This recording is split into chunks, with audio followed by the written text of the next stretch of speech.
أذرف الدموع لله جل في علاه. عرفته أنا بنفسي، أنا عرفته. لن أقول لكم إنه من بني إسرائيل، لا، إنه من بني هذه البلاد. أنا عرفته. كان يبكي بكاء شديدا، كان يبكي بكاء شديدا، كان لا يقرأ أمامه القرآن إلا وبكى وخشع وخضع. كان إنسانا عجيبا غريبا،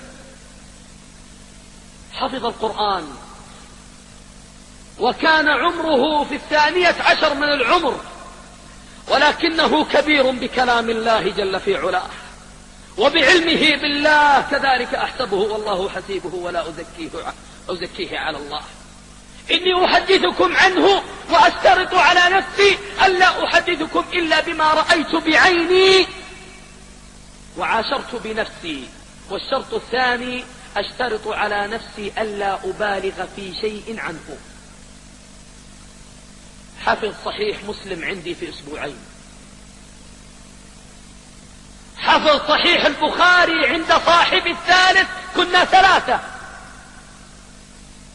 أنا وهو وثالثنا، حفظ عند صاحب صحيح البخاري في أسبوعين. وتدرون أنا لا أعلم أنه حفظ البخاري وصاحبي لا يعلم أنه حفظ مسلم. كان يحب الإخلاص، كان دائما يحب السري السقطي رحمه الله. تعرفون لماذا السري السقطي بالذات؟ لأن السري السقطي رحمه الله كان يهتم بجانب الإخلاص كثيرا. كان من المتميزين في دراسته، بل من الممتازين.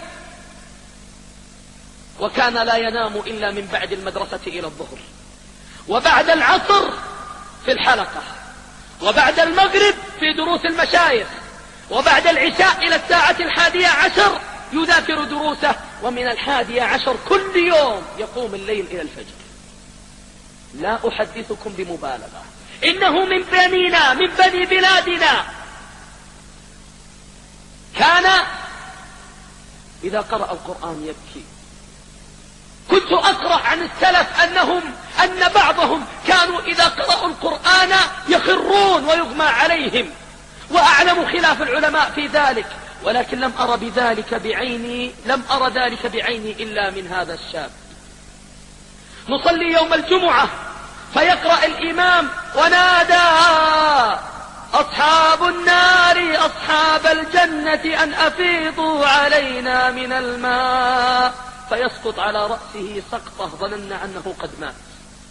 يصلي ذات ليلة عندي في البيت، فلما مثلت عليه مشهدا تمثيليا أني قد نمت لأرى ماذا يصنع، فأتاني وأنا نائم، ثم وضع يده أمام عيني هكذا، وأظنه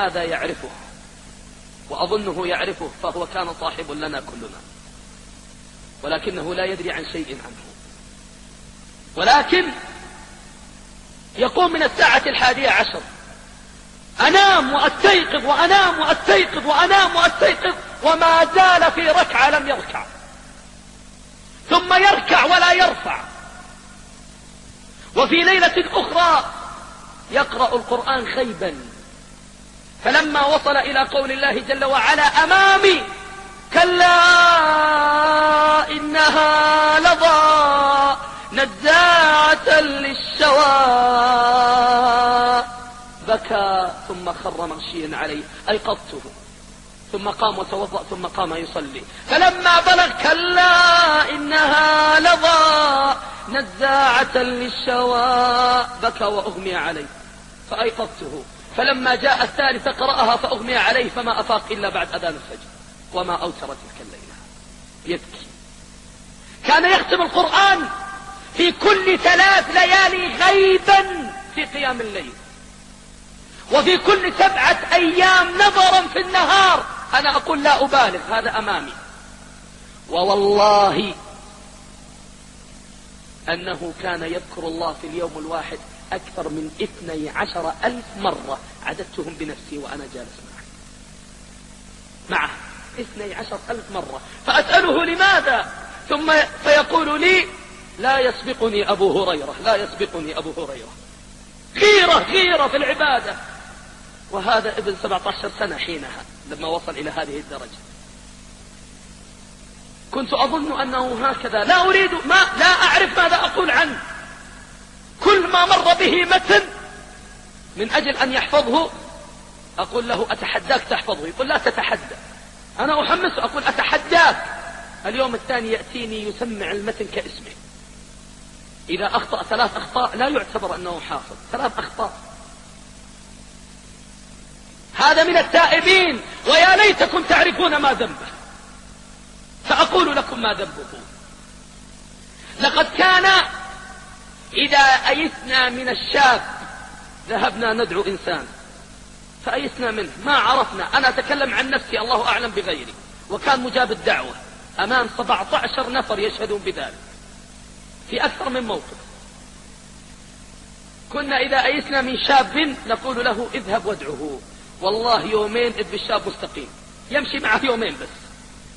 اليوم الأول اليوم الثاني إذ بالشاب هذا في الصف الأول، سواء كان مدخن مخدرات يفعل كذا أو كذا، على طول يستقيم بإذن الله. إنها البركة. في يوم من الأيام كان يقتدي بشيخ لنا في المنطقة الجنوبية، أنتم تعرفونه، يطيل الصلاة، يطيل. فكان يطيل يقتدي بالسنة، فكان يصلي بالناس كصلاته. فجاء شايب فضربه بالعصا وهو راكع في ظهره أمامه. ثم بعد الصلاة نظر إليه ثم قال ليش ضربتني؟ لماذا تضربني؟